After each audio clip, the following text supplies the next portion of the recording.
اب وہ لڑکی سوچتی ہے کاش یہاں پہ کوئی لڑکی ہوتی جو میرے ریشمی لباس کو بہت ہی زیادہ رشک کے ساتھ دیکھتی۔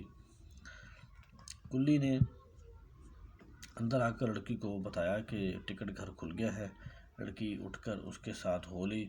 راستے میں وہ برابر ادھر ادھر دیکھتی جاتی کہیں وہ لڑکا، وہ نوجوان اسے 3rd کلاس کا ٹکٹ لیتے نہ دیکھ لے، کیا کہے گا اپنے دل میں وہ، لیکن وہ کہیں نظر نہ آیا۔ لڑکی نے اطمینان سے ٹکٹ لے لیا۔ لڑکی نے اب اطمینان کے ساتھ جو ٹکٹ تھا وہ لے لیا۔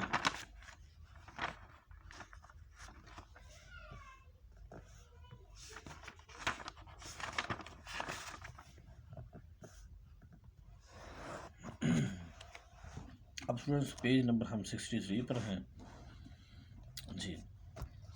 چیختی چنگاڑتی ہوئی گاڑی پلیٹ فارم کے سینے میں در آئی، یعنی کہ پلیٹ فارم کے پاس آ گئی۔ شور کرتی ہوئی جو گاڑی تھی، ٹرین کی بات کر رہے ہیں۔ جب لڑکی کلی کے پیچھے پیچھے ویٹنگ روم سے نکلی تو اس کی پہلی نظر اسی نوجوان پر پڑی جو بڑی شان سے سگریٹ منہ میں دبائے اسے غور سے دیکھ رہا تھا۔ اب کیا ہو، وہ سوچتی ہوئی جلدی جلدی آگے بڑھنے لگی۔ وہ زنانہ ڈبے کے بالکل قریب پہنچ گئی۔ عورتوں کی کاؤں کاؤں اور زیورات کی جھنکار یا جیسے آدھی مجرم قیدیوں کی ہائے ہائے ہتھکڑیوں اور بیڑیوں کی تال پر، اس پر طرفہ یعنی کہ تماشا، مردوں کی ان کی ہدایتیں، منی کی اماں، وہ ساری یہاں پہ اس پیرے میں کنڈیشن بتا رہی ہے کہ جو باتیں ہو رہی تھی، جو حال نظر آ رہا تھا ڈبے کے اندر۔ منی کی اماں سامان نہ کھولے پائے، ایک دوسرے آدمی اس قیامت کے موقع پر گلا پھاڑ پھاڑ کہہ رہے تھے، خبردار نقاب نہ کھلنے پائے۔ اپنی بیوی سے کہہ رہا تھا کہ خبردار نقاب نہ کھولے ذرا۔ لڑکی کی کلی دروازے پر اڑے ہوئے مردوں کے درمیان سے نکل کر ڈبے میں داخل ہونے کی فکر کر رہا تھا کہ پیچھے سے عورتوں اور مردوں کا ایک اور ٹولی اس بھرے ہوئے ڈبے پر حملہ آور ہوئی اور لڑکی بیچاری بیچ میں پھنس کر رہ گئی، یعنی کہ درمیان میں پھنس کر رہ گئی۔ عورتیں بھی تھی کافی ساری، پھنس کر رہ گئی۔ اس ٹولی کی ایک عورت نے اپنی چاندی کی چوڑیوں میں پھنسا ہوا ہاتھ برقعے کی گدڑی سے نکالا اور لڑکی کو راستے میں حائل دیکھ کر دھکا دے دیا۔ لڑکی ایک جھکولا کھا کر سنبھل گئی۔ لڑکی گرتے گرتے بچ گئی۔ اس کا دل بے ساختہ چاہا کہ اس عورت کا جھرنوں سے مزین، یعنی کہ جھالڑ جو لڑک رہی ہوتی کپڑے کی، برقع نوچ کر بھاگ جائے، یعنی کہ اس کا جو برقع تھا وہ سجا ہوا تھا، اسے پھاڑ پھوڑ دے، نوچ ڈالے اور پھر ریل کے نیچے دھکا دے لیکن سامنے جو دیکھا تو وہی نوجوان کھڑا تھا اور مسکرا رہا تھا۔ وہ یہ منظر دیکھ کے نوجوان، ارے کلی تم مجھے یہاں کیوں لائے؟ وہ پوری طاقت سے چلائی، پوری غصے سے کہا، پوری طاقت سے کہا اس نے کہ مجھے یہاں کیوں لے کے آئے؟ اور کلی کو لے کر کسی طرح اس ہجوم سے نکل کر دوبارہ پلیٹ فارم کی پیمائش کرنے لگی۔ دوبارہ پھر وہ پلیٹ فارم پر آ گئی۔ اس کی نگاہوں کے سامنے سینکڑوں میلے کچیلے برقعے غباروں کی طرح اڑ رہے تھے، یعنی کہ بہت سارے برقعے میلے کچیلے پہلے عورتوں نے اسے نظر آ رہے تھے۔ کاش وہ بھی ایک ایسا ہی برقع اوڑھے ہوتی تو کوئی اس پر طنز سے مسکرانے والا نہ ہوتا۔ وہ کہتی کاش میں بھی ایک ہلکا سا برقع پہناتی تو میرے اوپر بھی کوئی طنزیہ نگاہ نہ ڈالتا۔ اس کے دل کے کسی گوشے میں، حصے میں یہ آرزو پھڑپھڑانے لگی، یعنی کہ ابھرنے لگی۔ وہ ہیر پھیر کر بلا مقصد ہی درجوں پر لکھی ہوئی عبارت پڑھ رہی تھی، یعنی کہ ایسے ہی ادھر ادھر دیکھ کے عبارتیں پڑھ رہی تھی جیسے وہ ٹائم پاس کرتا ہے۔ فرسٹ سیکنڈ انٹر، زنانہ انٹر۔ وہ دکتن تھم گئی، ایک بار عبارت کو پھر پڑھا اور یہ درجہ اسے موسلادھار بارش میں کسی گھنے درخت کا سایہ معلوم ہونے لگا۔ وہ بلا سوچے سمجھے دروازہ کھول کر اندر داخل ہو گئی۔ کلی باہر ہی متعجب سا، یعنی کہ حیران کن سا کھڑا رہا۔ لے آؤ سامان، وہ ایک دل فریب مسکراہٹ کے ساتھ بولی۔ کلی سامان رکھ کر اسے ایک آنکھ سے گھورنے لگا جیسے وہ اس کی تہہ تک پہنچنا چاہتا ہو، یعنی جاننا چاہتا ہو اسے بہت زیادہ۔ لڑکی بھانپ گئی، سمجھ گئی۔ اس نے بٹوا کھولا اور ایک چمکتی ہوئی اٹھنی اس کی طرف بڑھا دی، یعنی کہ وہ بڑے ایک سوالیہ طریقے سے اس نے کلی نے کہا کہ مجھے اس کا معاوضہ دے دے، تو وہ سمجھ گئی اور اس نے فوراً ایک اٹھنی اس کی طرف بڑھا دی۔ کلی کا چہرہ جو حقارت کے جذبات کے باعث بری طرح لٹکا ہوا تھا، یعنی غصے سے، حقارت سے، نفرت سے لٹکا ہوا تھا، ایک دم کھل گیا، یعنی خوش ہو گیا۔ مزدور کو مزدوری چاہیے، اسے کسی کے معاملے سے کیا غرض؟ اس نے اٹھنی کو مل کر دیکھا، یعنی کہ مل کر دیکھا کہ اصلی ہے، جیسے وہ یقین کرنا چاہتا ہو کہ واقعی اس ہلکے پھلکے اسباب کی اٹھوائی 8 آنے بھی ہو سکتی ہے، یعنی کہ ہلکے پھلکے سامان کی جو قیمت ہے وہ اتنی زیادہ ہو سکتی ہے۔ اب کیا ہوا کہ سیٹی کی آواز سن کر کلی اتر گیا، اور پھر یعنی کہ وہ سیٹی بجی نا اس کی ٹرین کی، کلی اتر گیا، اور پھر لڑکی کے انابی ہونٹوں یعنی کہ سرخی مائل جو ہونٹ تھے اس کے لڑکی کے پر ایک مطمئن مسکراہٹ لہرانے لگی۔ اب وہ مطمئن سی جو مسکراہٹ تھی اس کے چہرے پر لہرانے لگی۔ وہ دروازے سے لگ کر کھڑی ہو گئی۔ اس نے دیکھا کہ نوجوان اوور کوٹ کی جیبوں میں ہاتھوں سے کھڑا اسے میٹھی میٹھی نظروں سے تاک رہا تھا۔ اب جو تھا اب گاڑی کی جنبش ہوئی، یعنی کہ جنبش میں نے حرکت ہوئی، اور وہ دوڑ کر آگے چلا گیا۔ اسٹیشن کی دکانیں، خوانچے والے اور کلی اس کی نظروں سے سامنے سے بھاگ رہے تھے۔ اس کی نظر میں سارے نظر آ رہے تھے اس کے ارد گرد۔ وہ دیر تک کھڑی اسٹیشن کی بتیوں کو جو اب اندھیری رات میں جگنوں کی طرح چمک رہی تھی گھورتی رہی۔ آخر گپ اندھیرے میں اس کی نظریں ٹھوکریں کھانے لگی۔ آخرکار گپ اندھیرا آ گیا اور اس کی نظریں جو تھی وہ ٹھوکریں کھانے لگی۔ اب وہ اپنے ڈبے کی طرف متوجہ ہوئی۔ 2 سیٹوں پر 2 عورتیں رنگین لحافوں میں لپٹی ہوئی تھیں، اور ان کے ارد گرد بھاری بھاری بکس اور بڑی بڑی پوٹلیاں اس طرح پھیلی ہوئی تھیں، یعنی کہ گٹھریاں تھی کہ کسی کے بیٹھنے کی جگہ ہی نہ تھی۔ تیسری سیٹ پر کونے میں ایک عورت بالکل دبلی پتلی بیٹھی اسے اپنے بچے کو دودھ پلا رہی تھی۔ اس کے قریب ایک دوسرا بچہ جو زیادہ سے زیادہ 2 سال کا ہوگا بیٹھا منمنا رہا تھا، یعنی کہ بول رہا تھا، بالکل سوکھا، ہاتھ پاؤں کی کھال لٹکی ہوئی، جیسے وہ پیدائش کے بعد ہی فوراً ہی براہ راست بڑھاپے کی طرف چل دیا ہو، یعنی کہ ایسا بچہ تھا۔ ڈبے پر عجیب عزم حلال طاری تھا، یعنی کمزوری۔ لڑکی بددل ہو کر اسی سیٹ پر ٹک گئی۔ وہ اسی سیٹ پر ٹک گئی، کھڑی ہوگی بددل ہو کر۔ ایک چھوٹے سے اسٹیشن پر گاڑی رکی اور لڑکی کا دل پسلیوں سے سر ٹکرانے لگا۔ اگر کوئی اس وقت اس کا ٹکٹ دیکھے تو اسے پھریریاں آنے لگیں۔ 2 منٹ بعد گاڑی چل دی اور لڑکی سوچنے لگی، اسے پریشانی حالت میں، آخر اس ملمے سے کیا فائدہ، یعنی کہ اس دکھاوے سے جو اس نے اتنا دکھاوا کیا اسے کیا فائدہ جو ذرا سی رگڑ سے اتر جائے۔ دنیا میں عجیب امیر غریب سبھی تو ہیں، بھلا ایک قیمتی اوور کوٹ والے نوجوان سے اس قدر متاثر ہونے کی کیا وجہ تھی؟ آسمان پر صبح کی روشنی رینگتی جا رہی تھی، یعنی کہ احساس آ رہی تھی، اور تارے سہمے سے کانپ رہے تھے، یعنی کہ رات کے جانے کا وقت ہو رہا تھا۔ اس کا اس نے مصنف نے کہا کہ تارے سہمے سے کانپ رہے تھے۔ گاڑی کسی اور اسٹیشن پر رکی۔ لڑکی نے دروازے سے سر نکال کر اسٹیشن کا نام پڑھا۔ اب اس کی منزل مقصود قریب تھی، یعنی کہ جہاں اس نے جانا تھا۔ سوئی ہوئی عورتیں اٹھ بیٹھیں، وہ آپس میں چمائیاں لے کر کسی دوسرے صوبے کی زبان میں باتیں کر رہی تھیں۔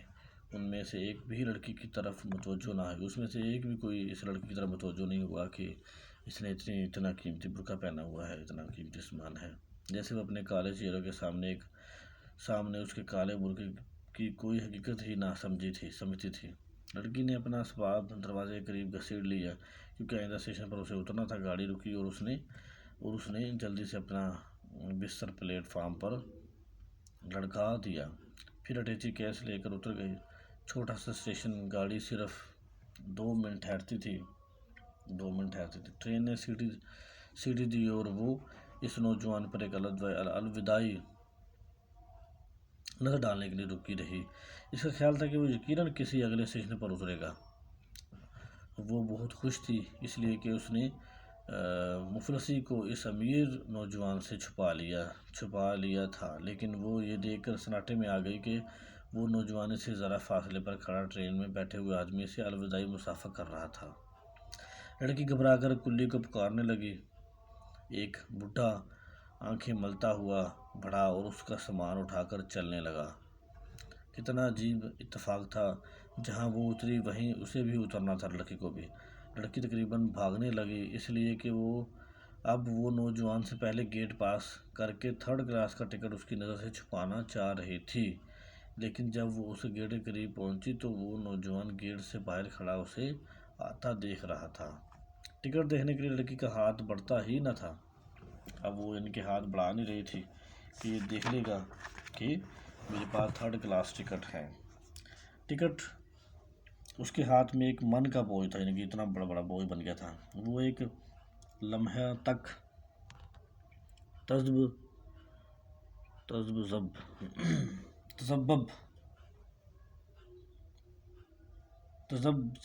یہ لفظ ہے کی حالت میں کھڑی رہی، یعنی کہ بے چینی کی حالت میں تذبذب۔ آخر اسے ٹکٹ دیتے ہوئے شکست مان لینا پڑی۔ مزمحل قدموں سے باہر نکلی، یعنی تھکا ہوا سست۔ اسی وقت اس کی حالت اسی شخص کی سی تھی جس نے اپنے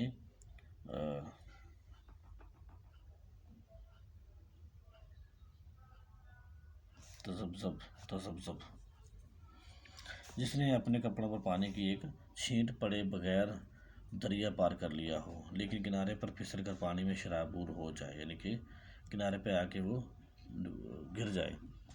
اسے اب نوجوان کہیں نظر نہ آیا، شاید وہ اس کی نگاہوں میں اب کوئی درجہ نہ رکھتی تھی۔ یہ احساس اس کے سینے کو برما رہا تھا، یعنی کہ چڑھا رہا تھا، پریشان کر رہا تھا۔ وہ ٹانگیں پر بیٹھ کر رو دی۔